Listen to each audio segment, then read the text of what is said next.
Hello guys, and welcome back to another cold episode. On today's episode, as you can tell by the title and the thumbnail, we are talking about Spright, and more specifically, in Master Duel. Now, with Master Duel's most recent ban list, I have a sinking feeling that Spright is coming to Master Duel. And the reason for that is because both Toad and Union Carrier, two cards that in the OCG were absolutely influential in the Tier 0 dominance of Spright, pseudo Tier 0, they were like right on the cusp, they weren't quite there, have been banned. They're banned in Master Duel.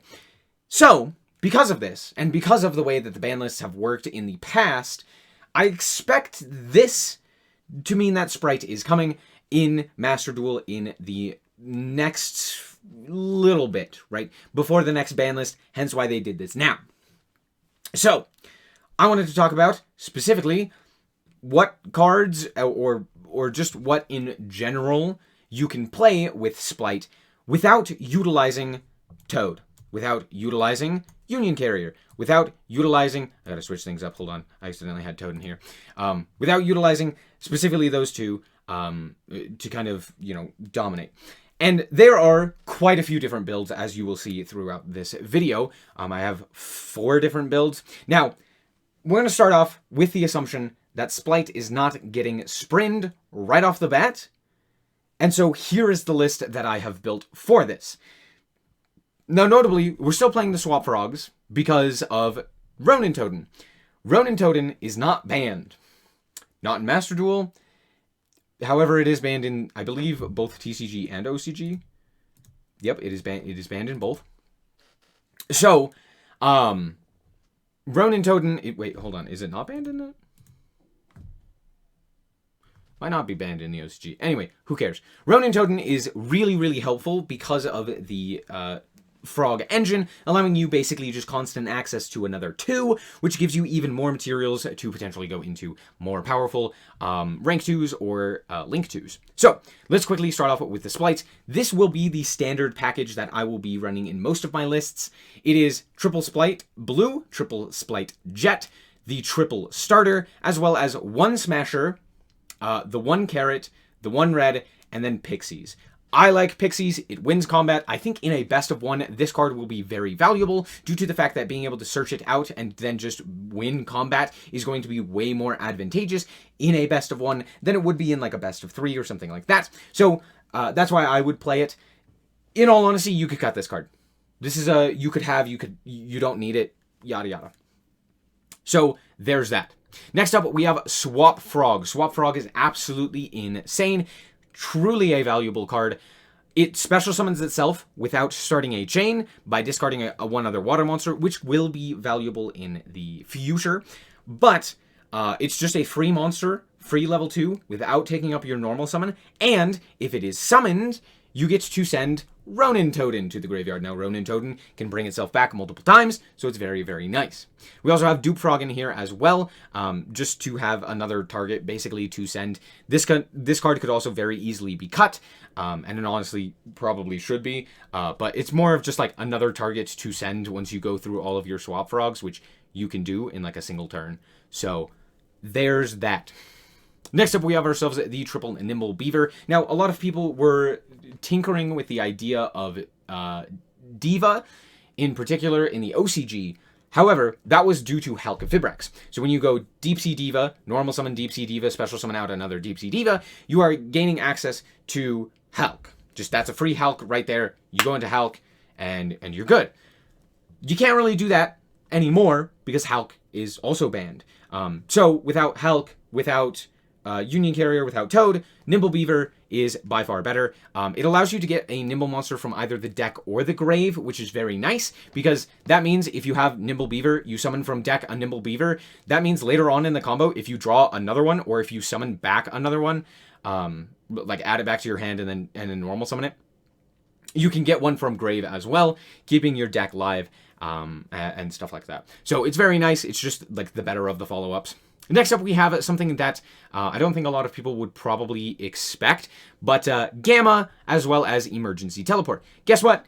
Gamma is a level 2 that is also a hand trap that also allows you access to Emergency Teleport. Emergency Teleport is absolutely insane because it just freely guarantees you a level 2 onto your side of the field, and being able to go Gamma and just like stop your opponent's turn is very strong as well. So that's why we're also running the Gamma package. Honestly, Gamma should come back to 3. I really don't see it as that big of a problem. But sure, limited to 1 in the OCG, I don't see the problem. Anyway, of course we're playing Maxi. Guess what? It's a level 2. Why is this the case? You could also potentially add this back to your hand due to bouncing it with, like, I don't know if it's Swap Frog. I don't know exactly which one bounces. I think it's Cat Shark or something like that. But you can bounce this back to your hand to potentially use it on your opponent's turn, which is kind of crazy. Don't know why that's the case, but you can. We also have the Ash Blossoms. I'm only running 2 Ash Blossom, and the main reason for that is just due to the fact that I think a lot of other cards are more valuable. So kind of cutting it down for consistency's sake. Again, I could just very easily take out the Swap Frog, or the Dupe Frog, and throw in the Ash. Then we have the double called by the 1 cross out. Nibiru is also going to be very advantageous due to the fact that most people won't go into Gigantic Spright right at the beginning, and so you can Nibiru them pretty early on, as well as Nibiru is very good against Tier in particular. So yeah, being able to go Nibiru, wipe your opponent's field is very nice. And then on top of that, we're also main decking Dark Ruler no more. Why are we main decking Dark Ruler? Well, being able to go into very powerful just Link 2s or rank 2s and stuff like that, and being able to shut them off entirely before your opponent really has any chance to interact, means that they have a lot less interactions for you to have to deal with. But this is specifically if the Spright boards are not playing Runic Spright. If it's Runic Spright, we play the triple Ash. We play probably more Infip or like Cosmic or something like that in the main deck. This is kind of the tech spot. I'm guessing like Tier will be more prominent, and this is very good against Tier boards because of Nightmare Griffin and Curious and stuff like that. So yeah, this is much better against like Tier stuff than it is necessarily Spright, since Toad is banned. Next up, we have the 1 Infip for the crossout. And then Prosperity. Prosperity is like the only pot card that you can actually play most of the time. And the reason for that is just due to the fact that like Desires is okay, but it's not great in the deck just because you're able to search most of your cards anyway. And so banish it. And also you could potentially banish something like a Carrot or a Red or your Smashers, which is not good. You don't want to do that. So there's that. As for the extra deck, Spright Elf is insane. We're playing 3 of it. Gigantic Spright is insane. We're playing 2 of it. And then we have a whole myriad of tech cards. So we have ourselves Onibimaru, which I don't know if this has actually come out in Master Duel yet. I'd have to check. But we have Onibimaru, which is a great way to just deal with an opponent's monster. Just get it out of there. It's fine. And then we have Jin Buster, which negates a monster effect activation. So during either player's turn, when an effect of an opponent's monster is activated, you detach 2 materials, negate the activation, and inflict 500 to your opponent. It's great to win in time, but the main reason that I see a lot of people play this is that they will make it, if they have extra materials, to negate something like a Nibiru or an Ash Blossom or something along those lines. Now granted, with Max C, this is a little bit weaker, so you could argue things like Cat Shark or Mannequin Cat, which we'll get into later, are better, but I still like it. I think that is very nice just to have that extra like negate sitting around. Then we have Sky Cavalry Centuria, which allows us access to Zeus. Very nice. As for the rest of the extra deck, we have IP Masquerena for our Link 2. We also have Dark as well for our Link 2, giving us access to like steal a tier name or something along those lines to potentially use for our own purposes, or more importantly, just as a nice Link 2 that we can go into. We also have Nightmare Phoenix in here as well, and then a whole bunch of targets for the IP Masquerena, things like Unicorn, Avramax, Apollosa, etc. You could also potentially run yourself a Verte Anaconda package if you really wanted to with like DPE, but I'm not that big of a fan of that idea. Just giving yourself more bricks doesn't seem like a good idea in general, so there's that. Nightmare Cerberus is also something that you could play. And then you could also add access code in here as well by taking out, I don't know, like the 3rd elf or something along those lines, right? Access code is very nice, just helping clean up games, but we also have things like Avramax and Zeus and stuff like that to more so control the game and then just win from that. Next up, we have ourselves Cat Shark, which, while this card has an Exe material attached that was originally water, it cannot be destroyed by battle. This also helps for going into Zeus. And during either player's turn, you can detach a material, then target a rank 4 or lower monster or Exe monster you control. Its attack is doubled its original attack and defense until the end of this turn. Now, notably, this is very good with Gigantic Spright, and the reason for that is because the original attack of this card that has a fusion, synchro, Exe, or link material or link monster as material is doubled. Okay, the original attack, which means that if you boost it with the shark, it becomes massive. Okay, yeah, and then I think it can get up to like 6,400 attack points, which is almost enough to just one-shot people. So this could very easily steal games if you want to play this one as well. You just detach material, target your Gigantic Spright that has something like a Spright Elf or a or what have you, and then just boost it up, punch real hard, and OTK your opponent. So there's that. Really cool interaction there. Next up, we have Mannequin Cat. Detach a material. I think it's during either player's turn, right? Once per turn, you detach a material from this card, target a monster in the opponent's graveyard, special summon it to your opponent's field. Or, if a monster is special summoned to your opponent's field while you control this card, you could target a face-up monster your opponent controls, special summon a monster with the same type or attribute from your hand, deck, or graveyard. You can only use it once per turn. So what this basically allows you to do is, specifically in the mirror match, it's very useful because what you do is you make the Mannequin Cat, you detach material when they special summon something like a blue, and then you get out yourself something like, I don't know, a red or a carrot, whichever one you don't have already. And now you're off to the races, having that extra negate on your side, which is very cool. And then we have a few other level 2s that are worth considering, specifically in things like Runic Spright or the less combo-centric versions, which we'll get into. We have ourselves Ipira, or Ipiria, I don't know how to say this word, which just draws you a card. It's just a free draw. You just draw. Really cool effect. Also a level 2. Capshell, which is a hilarious card, by the way. You can use one of the following effects per turn. If this card is tributed, draw a card. If it's used as material for a fusion, synchro, or link, draw a card. And if it's detached, draw a card. So basically, anytime you would use this, you draw a card. It's great. And as you can see, we're running a lot of hand traps and stuff like that that we would want to actually have. So yeah, that's very nice. Next up, we have Wind Up Cat, which you could target a monster your opponent controls, return that target to the hand. This is really cool because you can summon it off of Gigantic Spright in order to just bounce a card your opponent controls. Cool. So that's it for this version of the deck. However, things get a little bit different if we actually do have Sprint. So let's quickly talk about the Sprint version. As you can see, things are slightly different. Most notable, this card, Angler, as well as Double Cross. So, Double Cross is an absolutely crazy card, and if we get it on release of the other Spright stuff, it will be absolutely crazy and make Sprites even more powerful, which is why I don't think we're getting them at the very start. So, what this does is you target a card or a monster on the field or in either graveyard and activate one of these effects. Attach the targeted monster to a rank 2 monster you control, or place a targeted monster in your opponent controls in your zone your link 2 monster points to and take control of it, or special summon the target from either graveyard to a zone your link 2 monster points to. So basically, no matter what happens, you can either attach it to your Spright, Gigantic Spright, or you can set it to a zone like a Spright Elf. Now, notably, what this doesn't do is negate its effects.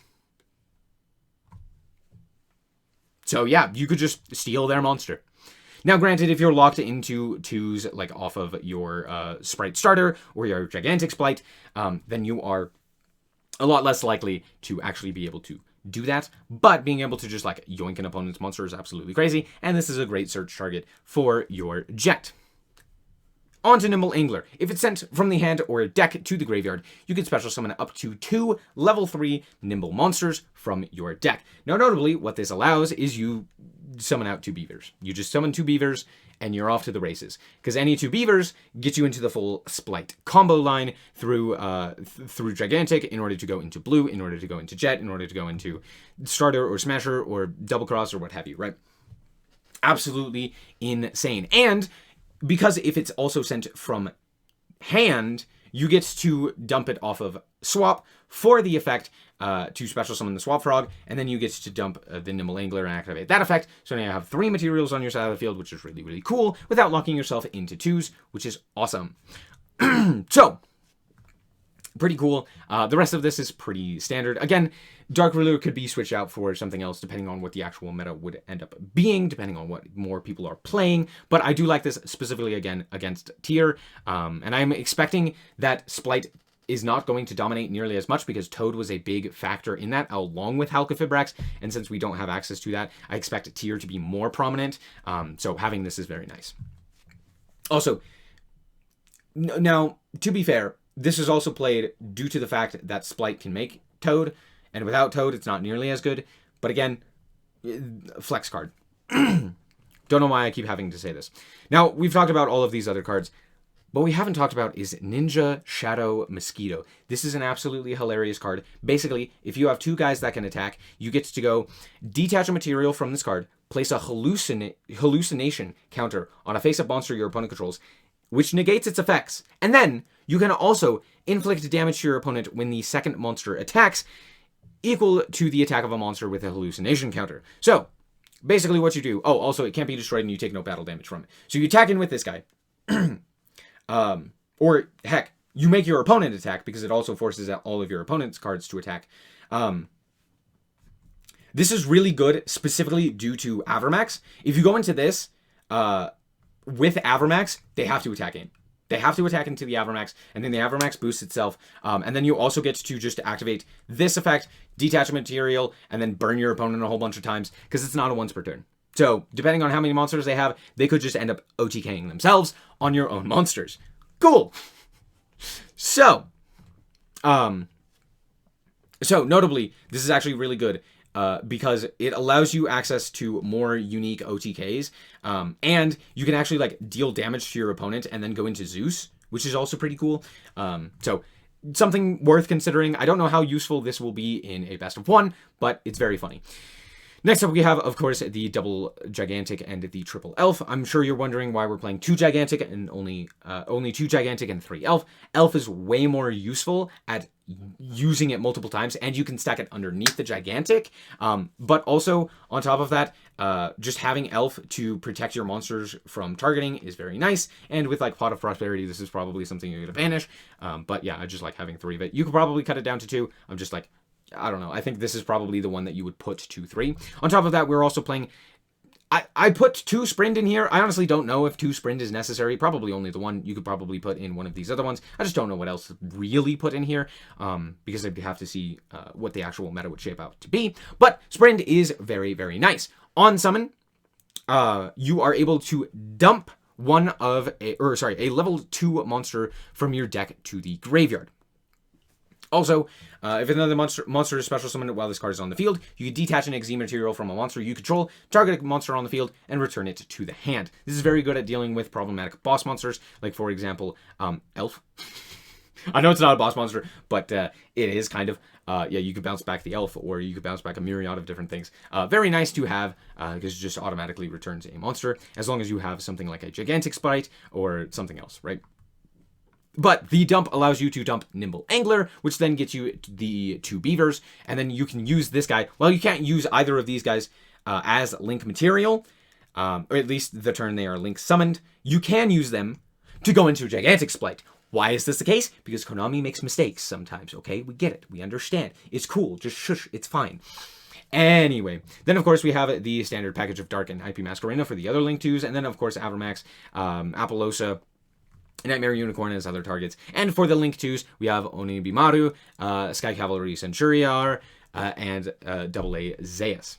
So, yeah, that's what I would expect to happen later on when we get the next support, which honestly, I doubt that all of the Spright stuff's going to come out all at once, along with all of the tier stuff, obviously. But I do expect them to be coming relatively close together. It would be very strange for them to just release most of the Spright stuff, most of the tier stuff, and then just like wait like 6 months before they release the next stuff. I could see it happening, but it wouldn't make sense.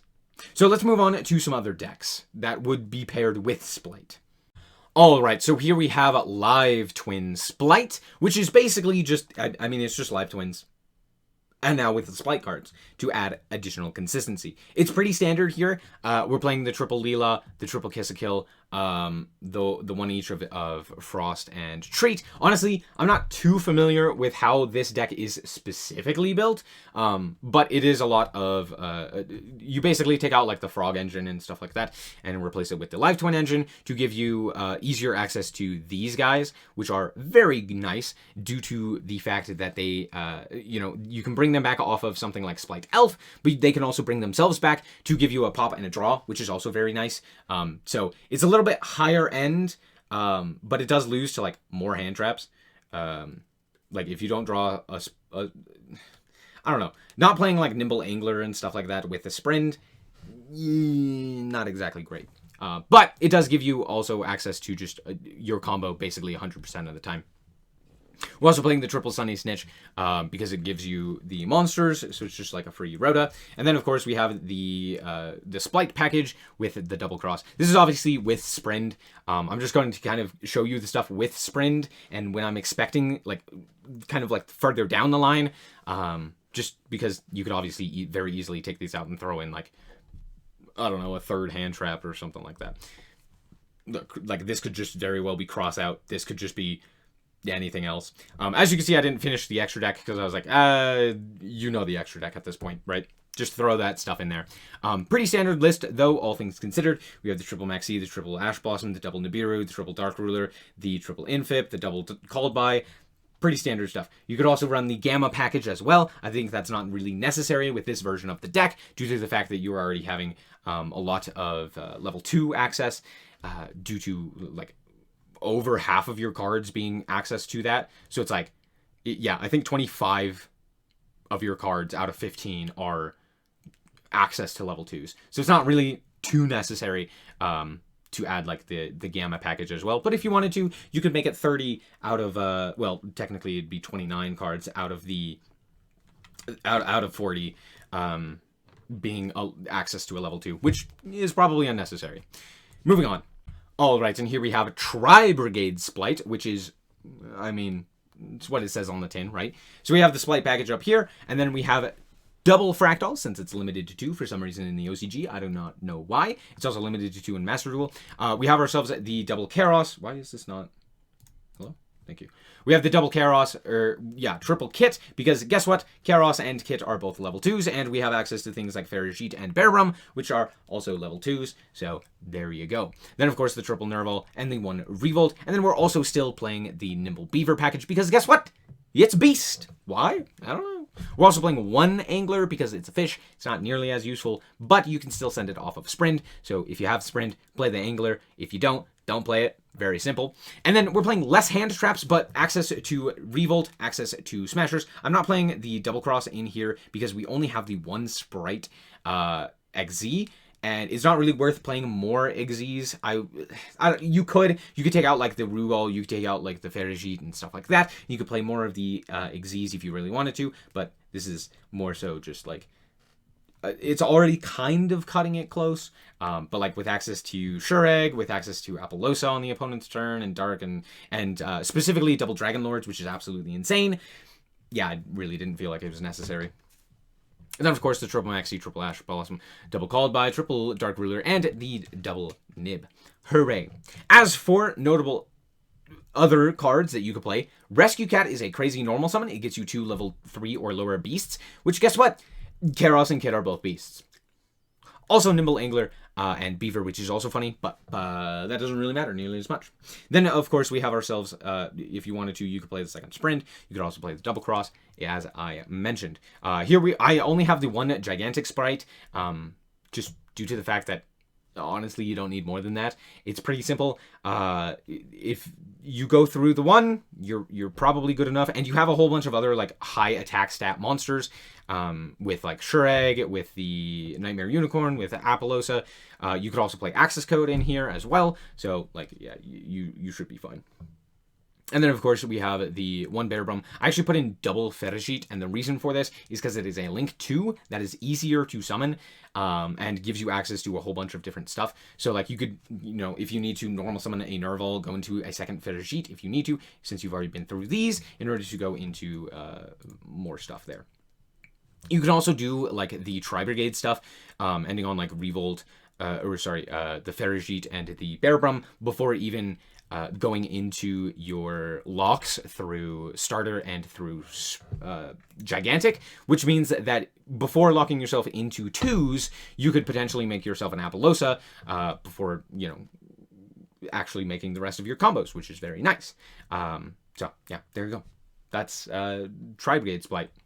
Alright, and here we have Runic Spright, which honestly is I don't know if it's going to be the way to play Spright, but it will probably be the better way to play it. And the reason for that is because of the consistent access to level 2s off of the runic stuff, while also giving you additional interactions with things like Destruction, Flashing Fire, Freezing Curses, and then also just not requiring your normal summon, so being able to just be like, here's a Lava Golem.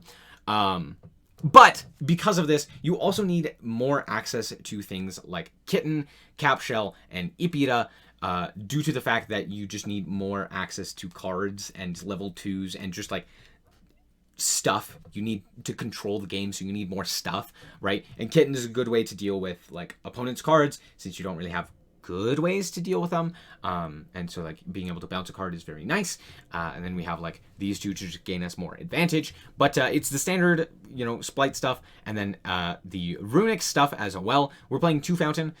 The reason for this is it's kind of bricky, and most of the time you're going to actually want to go into Hugin anyway, so going Hugin to search it is also very nice, and we're also playing technically 5 copies of it. You could also throw in Terraforming as well if you wanted to, but the reason that most players didn't is just due to the fact that realistically it's so easy to find, and it's more important to find this one most of the time than it is to find this one.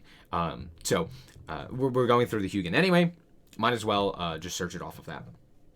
Then we have, of course, the triple Flashing Fire. This card's really good, as well as the Freezing Curses. Being able to negate and destroy is very nice. And then 2 Runic Destruction, depending on how common spell and trap cards happen to be, being able to go and blank a spell and trap is very nice.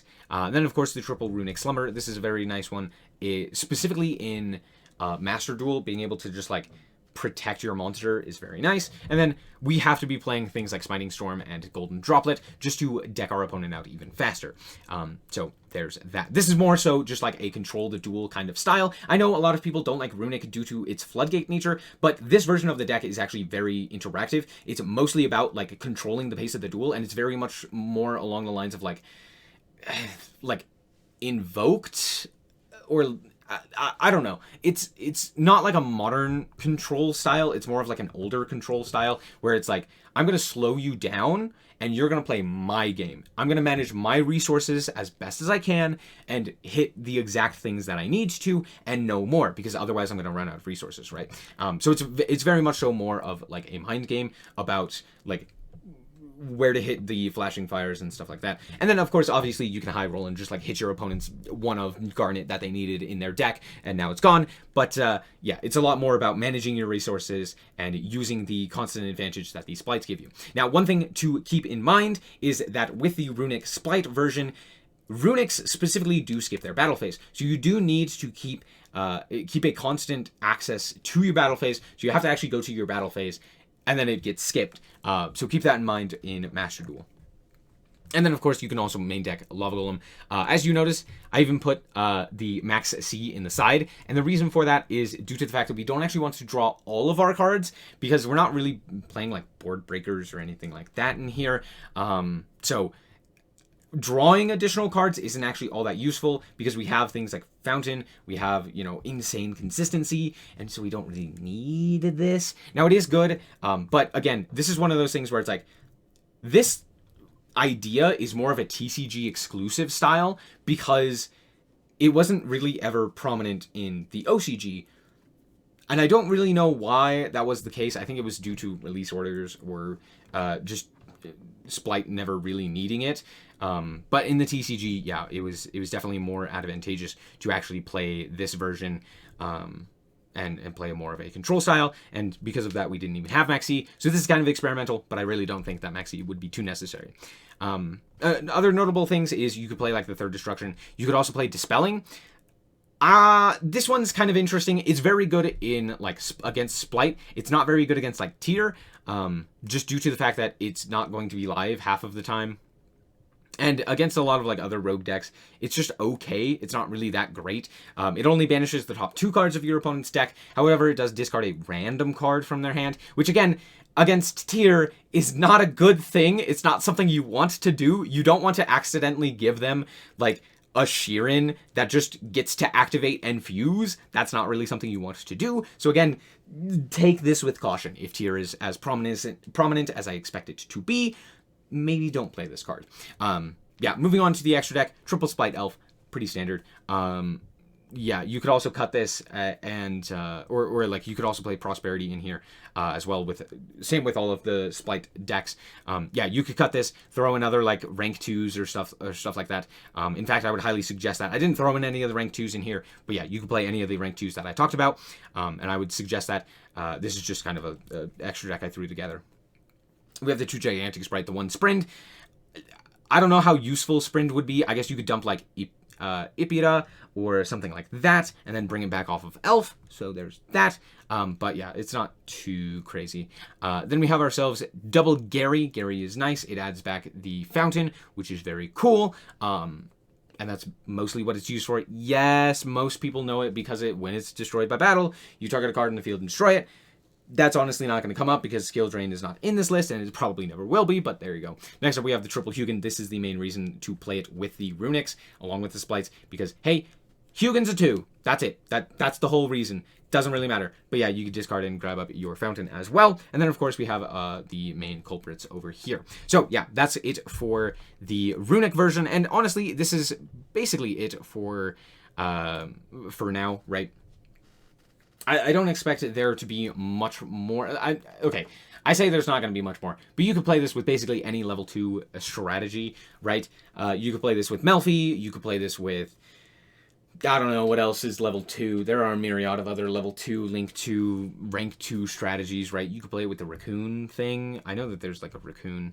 Anyway, the fact of the matter is that Spright will be incredibly versatile, but I don't think that it will have the higher highs that it had in the OCG due to Toad and Union Carrier both being banned. However, in its stead, I do think Tier will probably be the better deck, just due to the fact that all of the dangers are off of the list for some reason. I do not know why, which were absolutely just insanely valuable for Tier. Now, notably, we don't have Garura, which is a main combo piece. I don't want to say combo piece. A main like component into the success of Tier when it came to the TCG or the OCG, or sorry, specifically the TCG. Whereas in the OCG they didn't have that, and you could tell that did hinder them. But yeah, in the TCG, Garura allowed Tier to more easily compete with a lot of the more dominant strategy, that being Spright. So yeah, there's that. Anyway, that's going to be it for this episode. I hope that you guys did indeed enjoy it. If you did, I like it very much, so appreciated it. And if you want to check out more content like this, as well as more Yu-Gi-Oh, then just be sure to subscribe. Anyway, thank you guys so much for watching, and remember to always stay frosty. Bye-bye. Shout out to the Frost Guard, my members. Thank you guys so much for the support, and I hope you enjoy the content.